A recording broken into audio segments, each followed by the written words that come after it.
Bismillahirrahmanirrahim. Assalamualaikum warahmatullahi wabarakatuh. Alhamdulillahilladzi nahmaduhu wa nasta'inuhu wa nastaghfiruh wa na'udzu billahi min syururi anfusina wa min sayyiati a'malina. May yahdihillahu fala mudilla lahu wa may yudlil fala hadiya lahu. Asyhadu an la ilaha illallah wahdahu la syarika lah wa asyhadu anna Muhammadan abduhu wa rasuluh la nabiyya ba'da. Amma ba'du.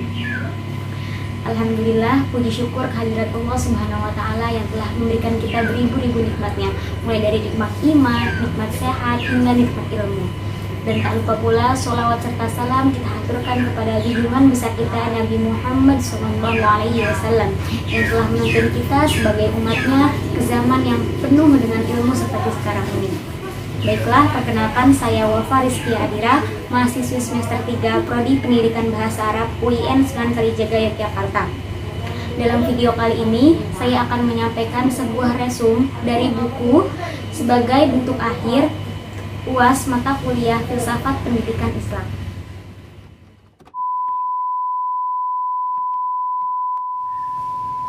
Baiklah, buku yang akan saya resensi pada video ini berjudul Filsafat Pendidikan Islam. Buku ini ditulis oleh Dr. Randa Zuhairin dan kawan-kawan. Buku ini diterbitkan oleh PT Bumi Aksara yang bekerjasama dengan Direktorat Jenderal Pembinaan Kelembagaan Agama Islam Departemen Agama. Buku ini merupakan cetakan yang ke-8, diterbitkan pada tahun 2018. Tebal dari buku ini 21 cm dengan 203 halaman inti dan 20 halaman pembuka. Sedikit mengenai biografi penulis, beliau merupakan salah satu dosen di Fakultas Tarbiyah cabang IAIN Sunan Ampel yang berada di Kota Malang, yang saat ini telah resmi menjadi UIN Maulana Malik Ibrahim Malang.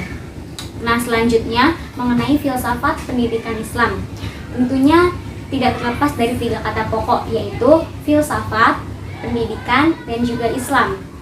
Nah, pengertian dari ketiga hal tersebut tentunya telah banyak diperbincangkan oleh para ulama dan juga ahli-ahlinya dalam bidang tersebut.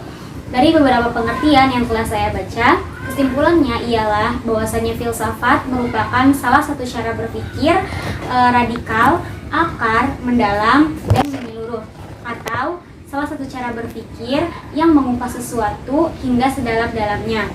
Kemudian, pendidikan merupakan upaya sadar untuk melatih peserta didik agar dapat berperan serta atau berkontribusi bagi dirinya sendiri maupun orang lain, serta segala pengalaman belajar peserta didik dimanapun ia dapatkan selama masa hidupnya.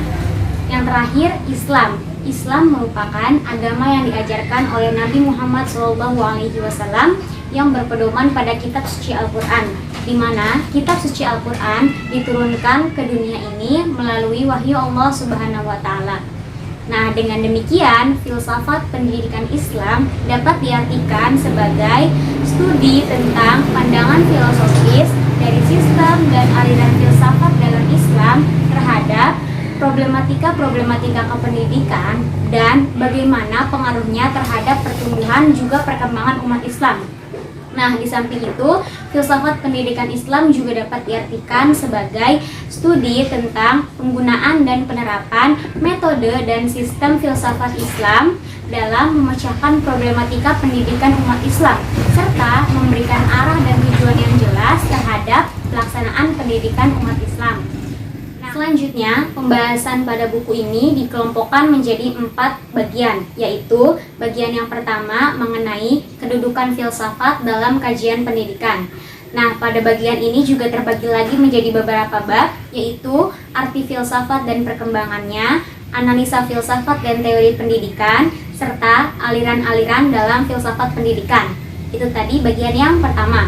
Selanjutnya bagian yang kedua yaitu mengenai konsep Islam tentang alam dan kehidupan manusia.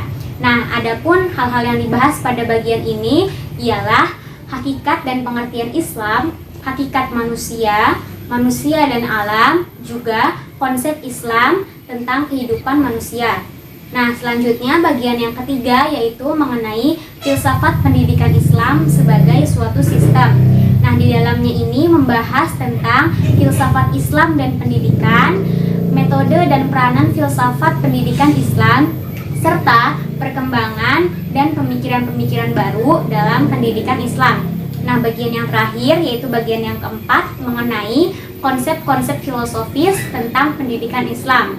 Nah, pada bagian akhir ini membahas tentang arti, dasar, dan tujuan pendidikan Islam, konsepsi Islam mengenai beberapa faktor pendidikan, juga konsep Islam tentang pribadi Muslim. Nah, itu tadi sekilas mengenai sinopsis dari buku Filsafat Pendidikan ini. Oke, berikutnya mengenai kelebihan dan juga kelemahan dari buku ini.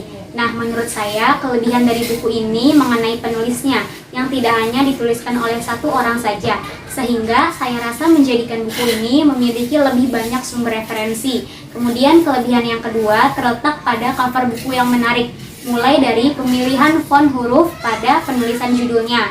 Kemudian juga warna cover yang cenderung menarik sehingga ketika orang-orang melihatnya ini dapat tertarik dari warna covernya.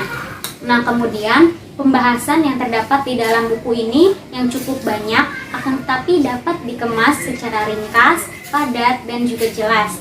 Nah, sehingga buku ini itu tidak terkesan bertele-tele.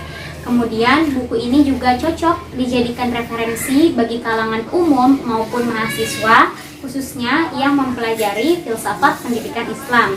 Selanjutnya, kekurangan dari buku ini menurut saya ialah bagi orang yang kurang suka membaca, buku ini akan terkesan membosankan karena bacaan ataupun pembahasan di dalam buku ini itu sangat-sangat full text, sehingga membuat orang merasa bosan ketika membacanya.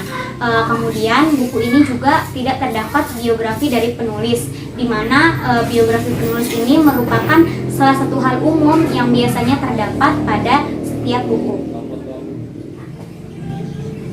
Baiklah, sekian dari resensi buku yang dapat saya sampaikan pada video ini. Apabila ada kesalahan, saya mohon maaf karena dalam hal ini saya juga masih belajar. Kemudian, jika ada saran, komentar, ataupun kritik dapat dituliskan di kolom komentar.